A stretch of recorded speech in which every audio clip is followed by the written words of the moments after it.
우리 하나님 말씀 사무엘상 12장 19절부터 25절 말씀까지 말씀을 봉독해 드리겠습니다.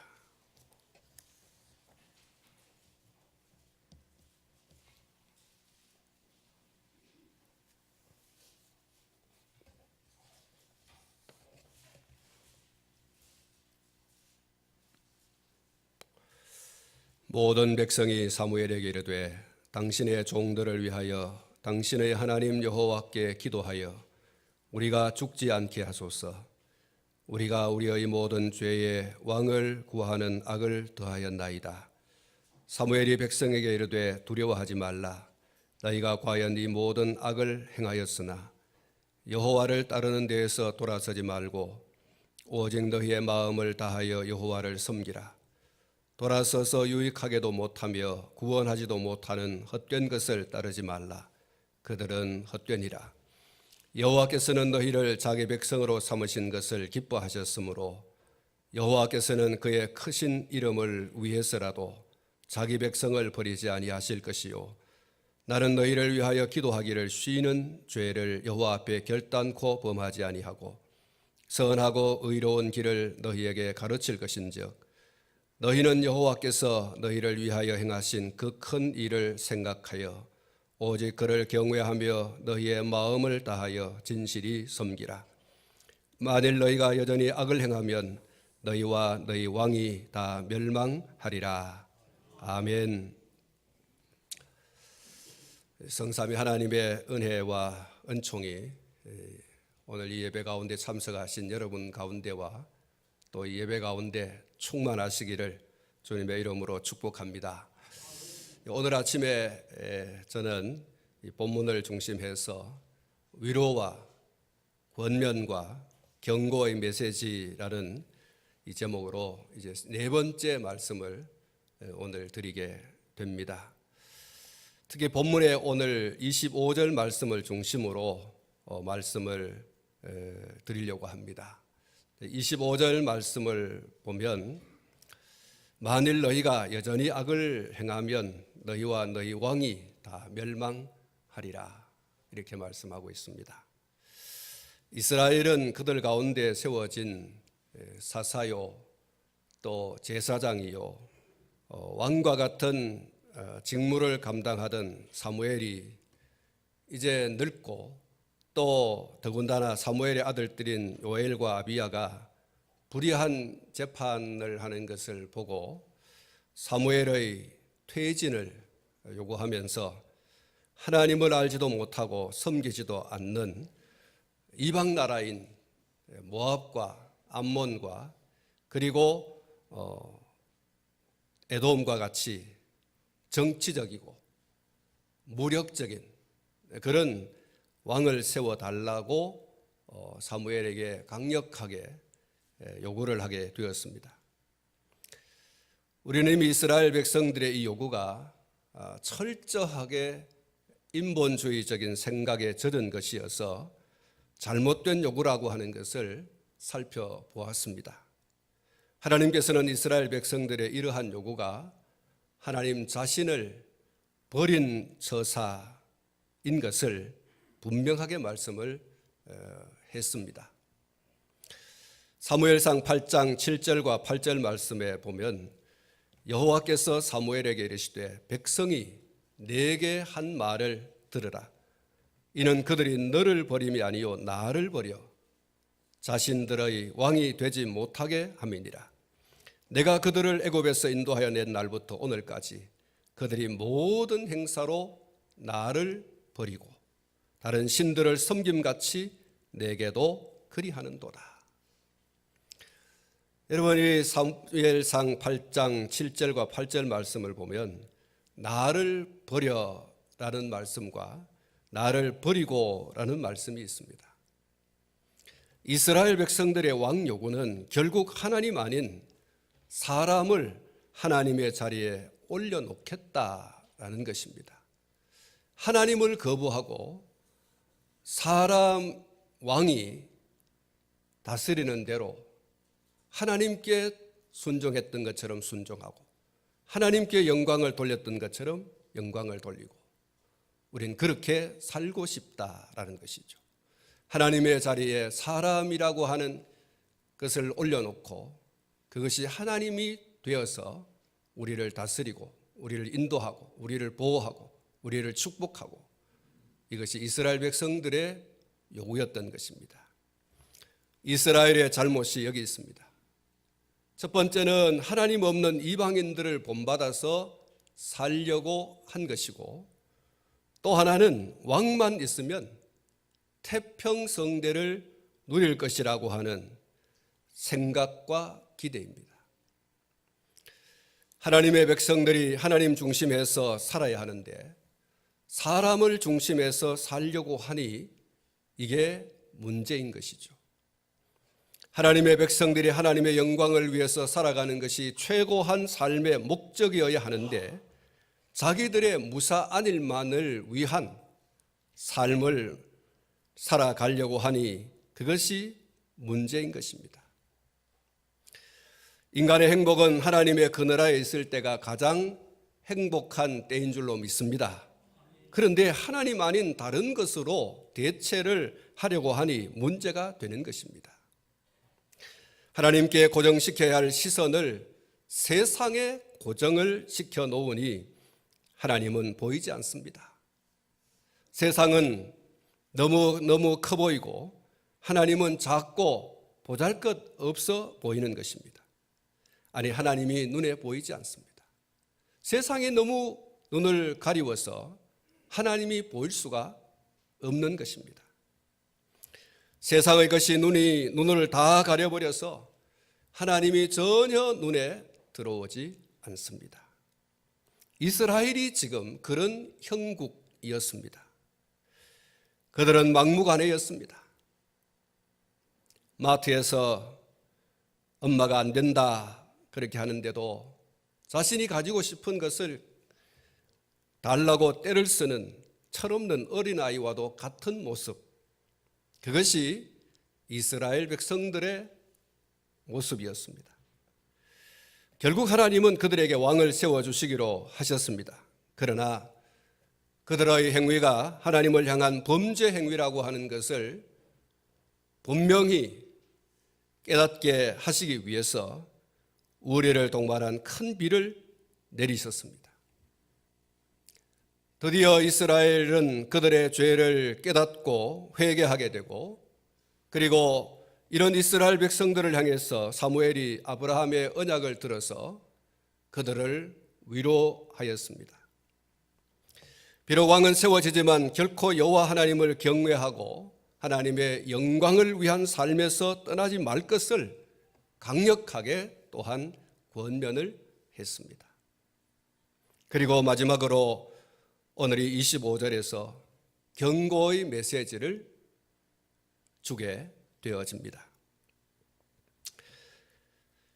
오늘 이 25절의 말씀을 더 여러분에게 소개하기 전에 먼저 사진 몇 장을 함께 보도록 하겠습니다.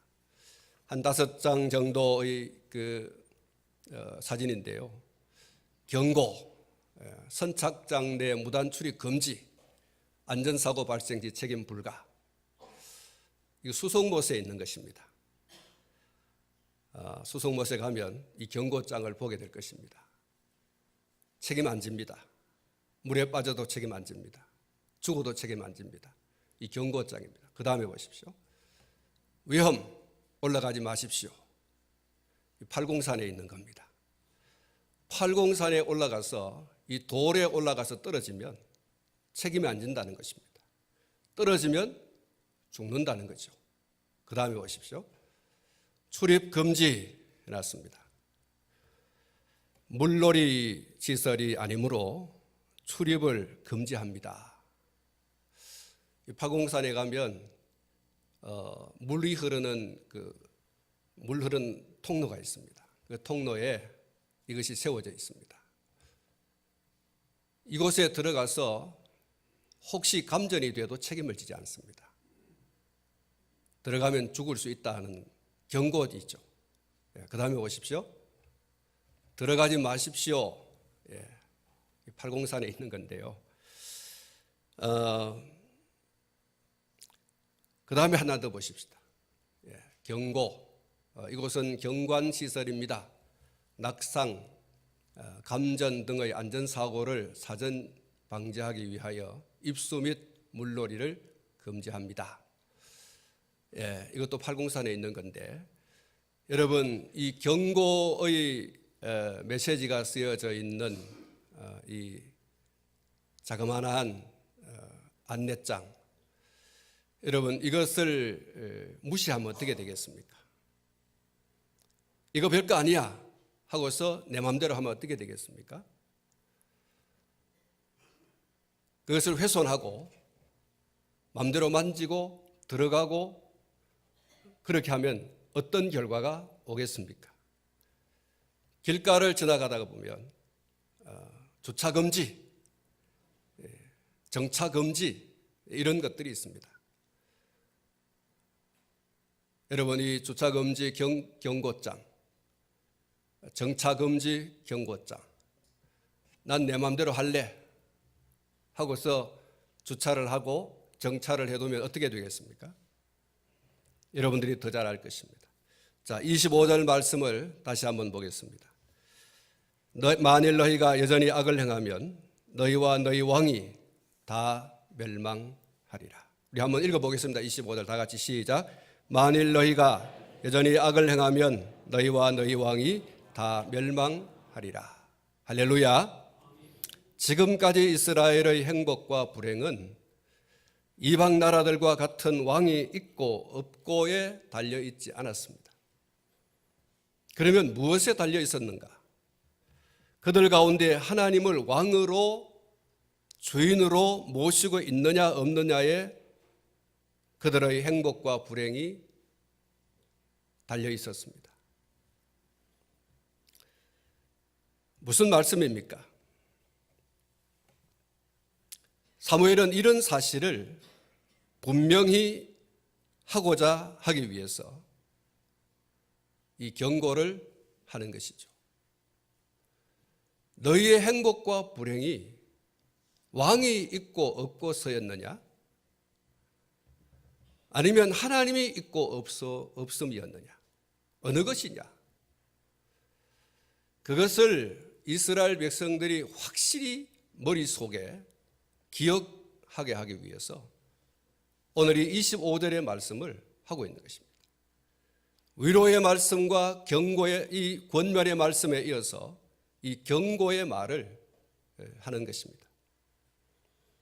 두 번 다시 하나님을 왕의 자리에서, 주인의 자리에서 내려놓고 사람이나 자연이나 각종 우상의 하나라도 그 자리에 올려놓고 그것을 예배하고 그것에게 영광을 돌리며 그것이 너희에게 무사안일 태평성대를 누리게 할 줄로 믿고 확신하는 모습을 취하지 말아라. 또다시 그렇게 하면 너희도 멸망할 뿐만 아니라 너희가 세운 왕도 멸망한다 라고 하는 강력한 경고입니다. 위로하고 권면하고 그리고 다시는 이런 짓 하지 말아라. 다시는 이런 죄를 짓지 말아라. 이런 죄를 짓게 되면 너희 망한다. 너희 왕도 망한다. 라고 하는 것입니다. 사랑하는 성도 여러분, 사람들이 왜 죄를 또 짓고 그렇게 하겠습니까? 왜 한 번으로 그치지 않고 반복해서 죄를 짓겠습니까? 여러분이 왜 죄를 짓습니까? 한 번 죄를 지으면 끝이 나야 되는데 왜 또다시 짓고 또다시 짓습니까? 그 이유는 죄를 지어도 괜찮다는 생각 때문에 그렇습니다. 아무렇지도 않다라고 생각하기 때문에 또다시 죄를 짓는 것이죠. 죄는 심각한 결과를 가져온다라고 하는 것을 분명하게 확실하게 안다면 반복하여 죄를 지을 수가 없는 것입니다.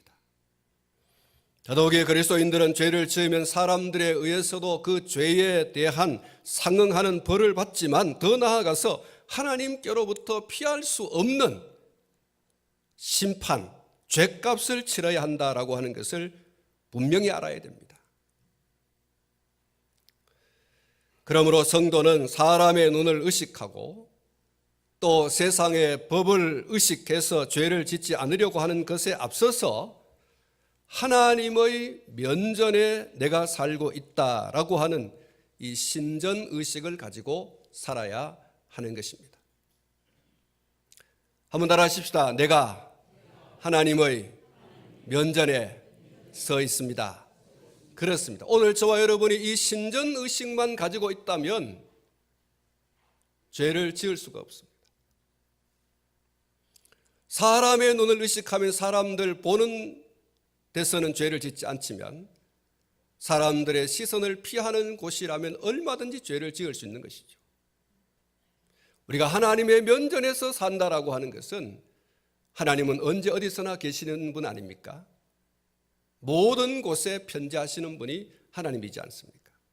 그러므로 사람의 눈이 있든 없든 어느 곳에 내가 머물든 죄를 지을 수 없는 것입니다. 그래서 오늘 저와 여러분들이 하나님의 면전에서 사는 자, 그 신앙으로 우리의 삶을 살아가야 할 줄로 믿습니다.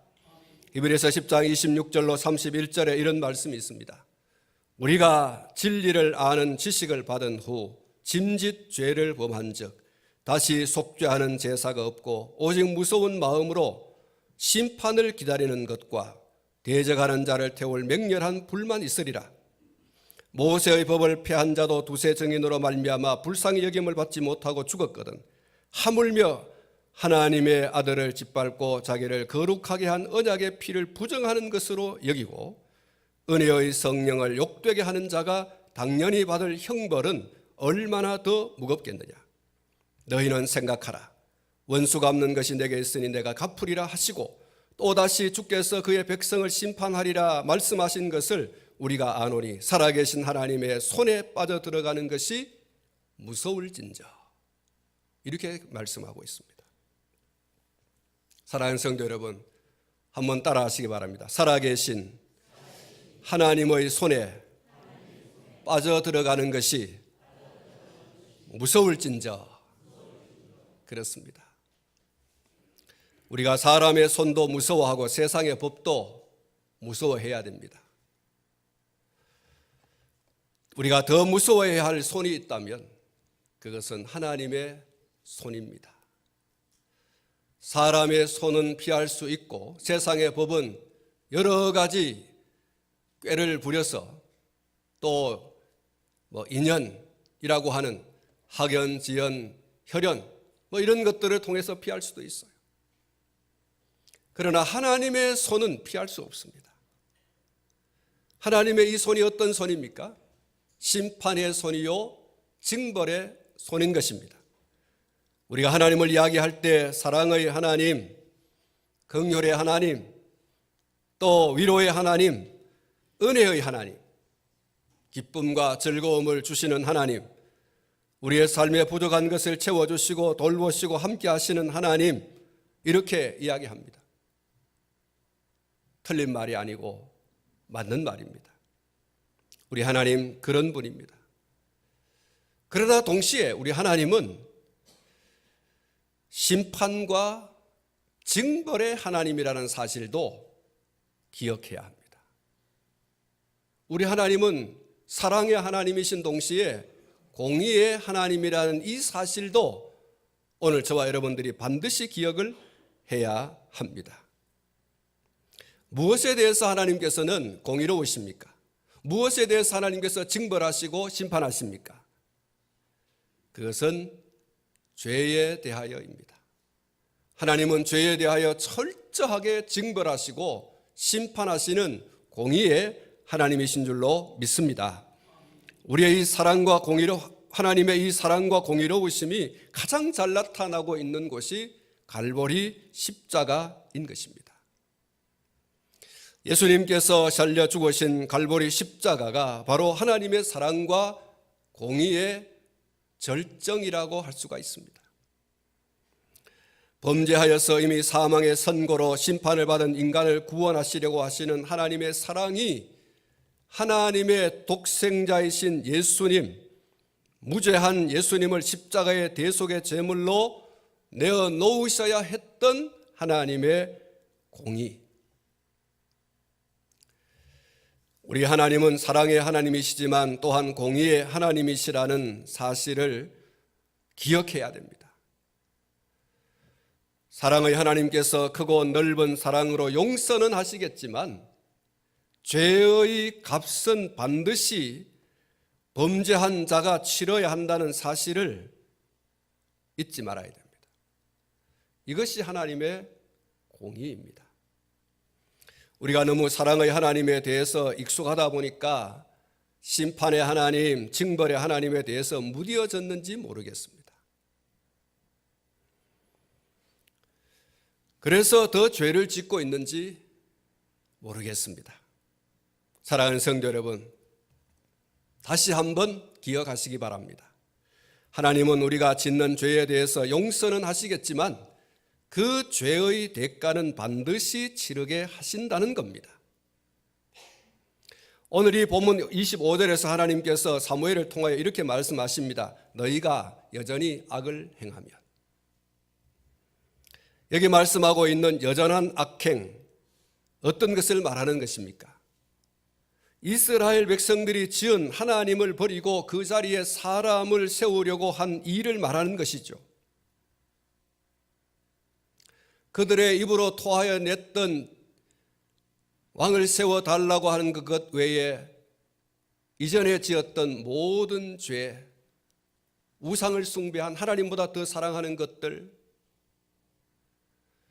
이 세상의 서와 색서에 속해 있는 것들을 하나님보다 더 귀하게 여기고 그것을 하나님의 자리에 올려놓았던 것들, 그런 것들을 의미하는 것이지 않겠습니까? 하나님께서 왕으로 주인으로 좌정하셔야 될 자리에 다른 것을 대신하려고 하는 모든 행위가 바로 여기 말하고 있는 여전한 악행을 말하는 것입니다. 하나님의 자리는 그 무엇도 대신할 수 없는 자리인 줄로 믿습니다. 인간이 그 자리를 대신할 수 없고요, 돈이 그 자리를 대신할 수 없고 자연 만물 중에 어떤 하나가 대신할 수 없습니다. 사람이 고안하고 만들어낸 그 어떤 것이, 다시 말씀을 드리면 우상이 그 자리에 대신해서 올라앉을 수 없는 것입니다.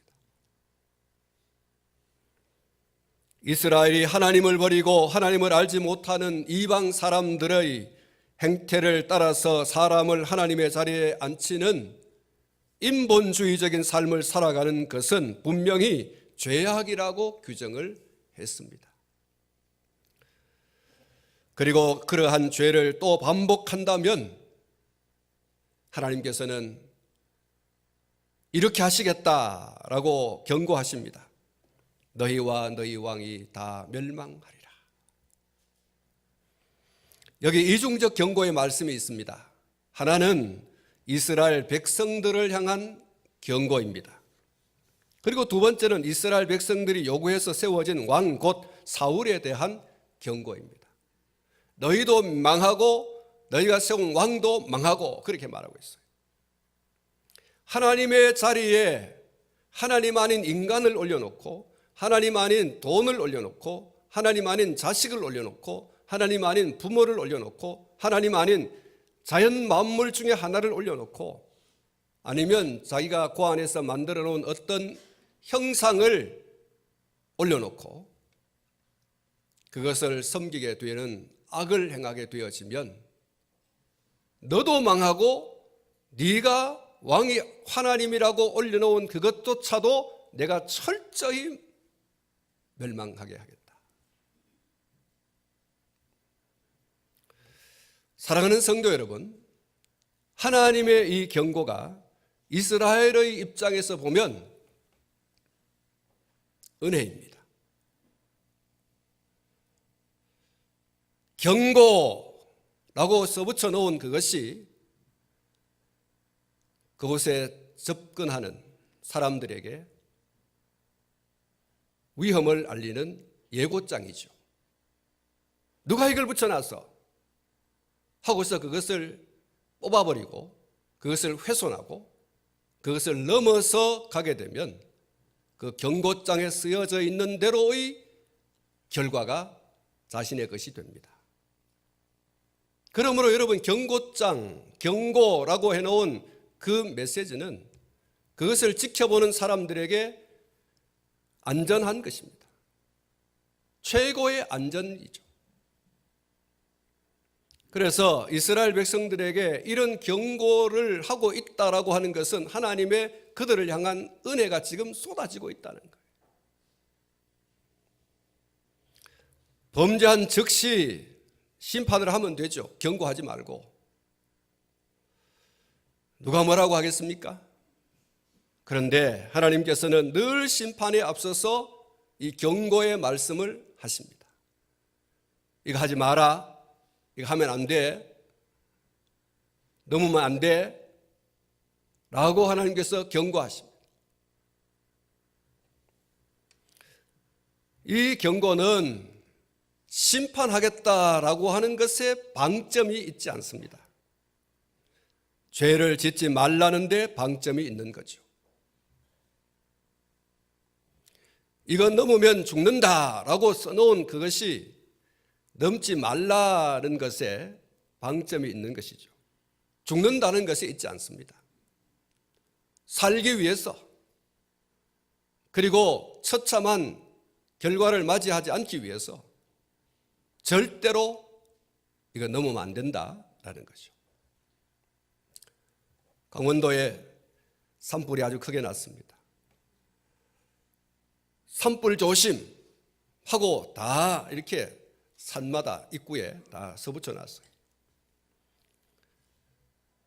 근데 어떤 사람들이 그냥 성냥을 가지고 가고 라이터를 가져가고 버너를 가져가고 가서 무엇을 해먹다가 그 불이 하나라도 이렇게 불씨가 튀어지면 그런 초대형 산불과 같은 일이 일어나게 되죠.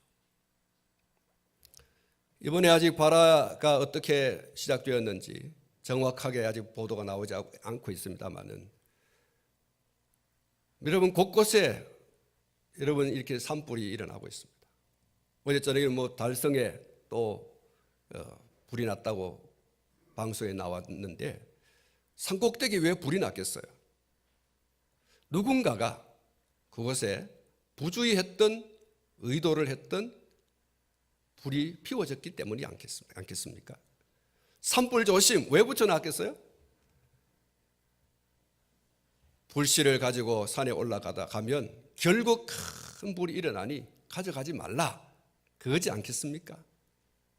그거 무시하고 가서 라면을 끓여 먹든지 불을 피워서, 담배 피우시는 분들 담배를 피우든, 춥다고 해서 불을 좀 피우든, 그러다 보면 자기 신세도 망하고 다른 사람에게도 엄청난 피해를 주게 되는 거죠. 여러분이 보도를 들어서 알겠지만 강원도에서 이렇게 타버린 그 나무가 재생하기 위해서는 100년이 걸려야 된다는 거예요. 엄청난 국고가 또 손실을 입습니다. 모두가 다 경고를 지켜야 돼요. 여러분 가정에서도, 직장에서도, 사업장에서도 안전수칙을 지켜야 됩니다. 그러지 않으면 큰 낭패를 당할 수밖에 없는 것이죠. 하나님께서 오늘 만일 이라고 하는 이 말씀, 너희가 또다시 이렇게 죄를 짓게 되면 너희도 망하고 너희 왕도 망하게 된다라고 하는 이것은 예방적 조치라고 할 수가 있는 것입니다. 그런데 이 경고를 심상하게 여기고 죄를 지으면 어떻게 될까? 25절 마지막에 있는 것처럼 멸망입니다. 이스라엘이 하나님의 이 경고의 말씀을 사실은 심상히 여겼습니다. 다시 말하면 대수롭지 않게 여겼다는 거예요. 그래서 그들은 훗날 어떤 결과를 초래하게 됩니까? 이스라엘 백성들은 하나님의 이 말씀을 심상히 여기고 또 그들이 우상을 숭배하고 하나님의 자리에 다른 것을 올려놓게 되어집니다. 그래서 아수르와 바벨론에 의해서 망국과 망밀의 서러움을 겪게 되어집니다. 열왕기하 17장 6절 말씀에 보면 호세아 제9년에 아수르 왕이 사마리아를 점령하고 이스라엘 사람을 사로잡아 아수르로 끌어다가 고산 강가에 있는 할라와 하볼과 메대 사람의 여러 고을에 두었더라고 말씀하고 있습니다. 열왕기하 24장 15절 말씀에 여호야긴을 바벨론으로 사로잡아가고 왕의 어머니와 왕의 아내들과 내시들과 나라의 권세 있는 자도 예루살렘에서 바벨론으로 사로잡아 가고 이렇게 말씀합니다. 16절 말씀에 또 용사 7,000명과 장인과 대장장이 1,000명 곧 용감하여 싸움을 할 만한 모든 자들을 바벨론 왕이 바벨론으로 사로잡아 가고 이렇게 말하고 있습니다.